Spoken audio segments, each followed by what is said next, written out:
Good morning viewers, welcome to diplomacyindia.com. Today we have Professor Sanjay Pandey, who is the Chairperson for Center of Russian and Central Asian Studies, School of International Studies, JNU. And today we will be talking to him about the upcoming presidential elections which are going to take place on December 4th. So welcome Professor Pandey to diplomacyindia.com.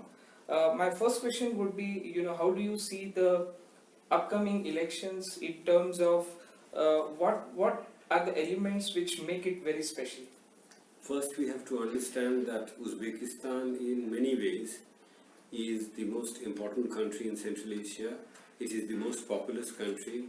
It is the most centrally located country, which borders on all other Central Asian countries. And it has been the focal point of Central Asian civilization and state systems in the past. So in that sense, Uzbekistan in certain ways is the heart of Central Asia. Now this year, Uzbekistan and the other countries of Central Asia are celebrating 25 years of independence. These 25 years have been very challenging for all the countries of Central Asia and also for Uzbekistan.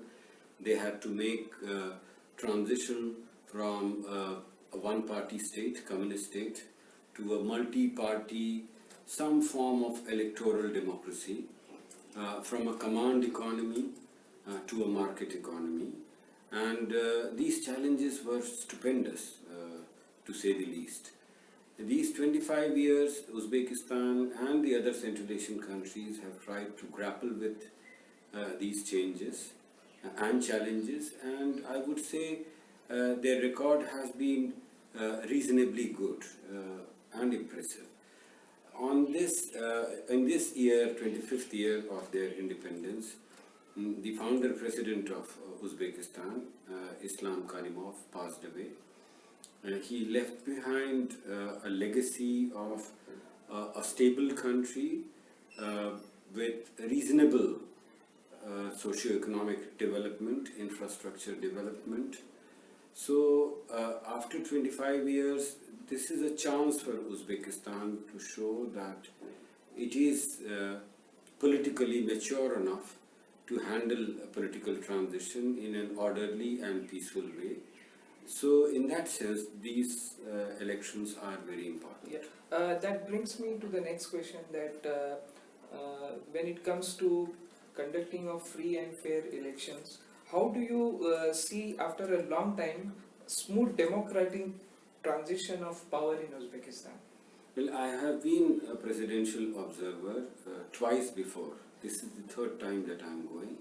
Once it was December 2007 for presidential election. Again, I went in December 2014 for Majlis election, parliamentary election, and again I am going for the presidential election. Now, certain things are very unique and interesting about elections in Uzbekistan and Central Asia in general. First, you would see that they are very, very peaceful and orderly. You don't find much of noise or halla-gulla that is very common here in South Asia. On each election booth, you will find that all the four candidates are allotted equal space for propaganda, for their manifesto. In the print media and the electronic media also, there is a fair balance between all the candidates, and there are four political parties and candidates in the fray. Earlier also there were four political parties and candidates. People queue up from the morning, they show their ID, which is generally the passport, and then in a very orderly and smooth manner they go and vote. And there are very good arrangements on these election booths. You will find there are daycare centers in each of the election booths for mothers who have come with their young children to vote. They can put their children in the daycare center and vote. So in that sense, elections are very peaceful and orderly, and I found them quite transparent also. So these are some of the unique things about elections in Uzbekistan. Of course, the fact that in the Majlis election, this is presidential, but in the Majlis elections, all the political parties are mandated to give 30% of their seats to women. So here again, Uzbekistan has tried to maintain gender balance, which is commendable. That brings me to the third question. India has been a very old friend of Uzbekistan. I think India was the very first to even recognize them after independence. How do you see the present state of bilateral relations between India and Uzbekistan? Well, you said India was among the first to recognize. I would like to remind you that President Islam Karimov, even before the formal independence, when the country was on way to independence, India was the first country that he visited, even before formal independence. That was in 1991. And there is a lot of goodwill for India in Uzbekistan and rest of Central Asia.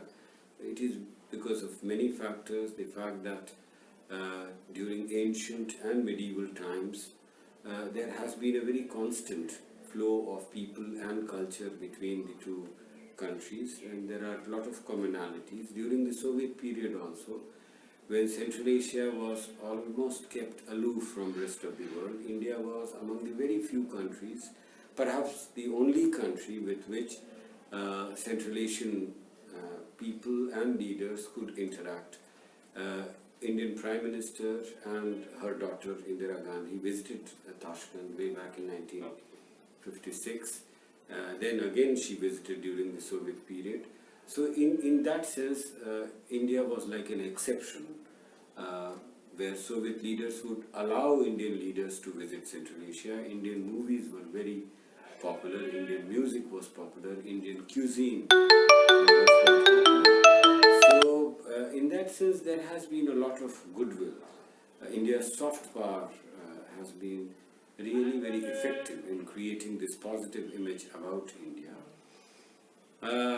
The thing that is most commonly said about India's role and presence in Central Asia is that India has been a reluctant player in Central Asia. India has really not utilized that goodwill that it enjoys in Central Asia. And therefore, especially in terms of trade and economic relations, the interaction has been very limited. Politically, it has been good in the sense there have been 6 high-level, top summit-level meetings between the leaders of Uzbekistan and India. 3 from our side, Prime Ministers went, President Islam Karimov came thrice or even more perhaps. So in that sense, we have maintained very high level of political contact and understanding on wide range of issues, including our neighborhood, including Afghanistan. We have been talking, discussing. The trade and economic relations have been much below potential, and this is one area in which the two countries can hope to work further forward. Pharmaceuticals, medical tourism, automobile spare parts are some of the areas in which there is already cooperation, and there is potential for taking this cooperation even further. One hurdle that India has faced in its interaction with Central Asia has been connectivity. And India's Connect Central Asia policy, which was launched sometimes in 2012, one of the major focus of that policy has been to overcome this obstacle of connectivity, and international north-south corridor, which goes via Iran and connects us to Russia and Central Asia. There has been movement on that front. There have been 2 dry runs last year, and it is hoped that this is going to take off in near future. Already there is movement of goods, but perhaps in future we can hope that this will become fully operational, and with India going to build Chabahar port, Bandar Abbas is already there. Chabahar in Iran, when it is completed by India, that will further facilitate our connectivity with Iran and via Iran with Central Asia. So we can look forward to greater interaction and more fruitful economic cooperation between India and Uzbekistan and rest of Central Asia. I think to sum up, even India is looking forward to the upcoming presidential elections, and Professor Pandey gave us an insight of all the presidential elections he had witnessed in the past, and he also gave us a very insight into the bilateral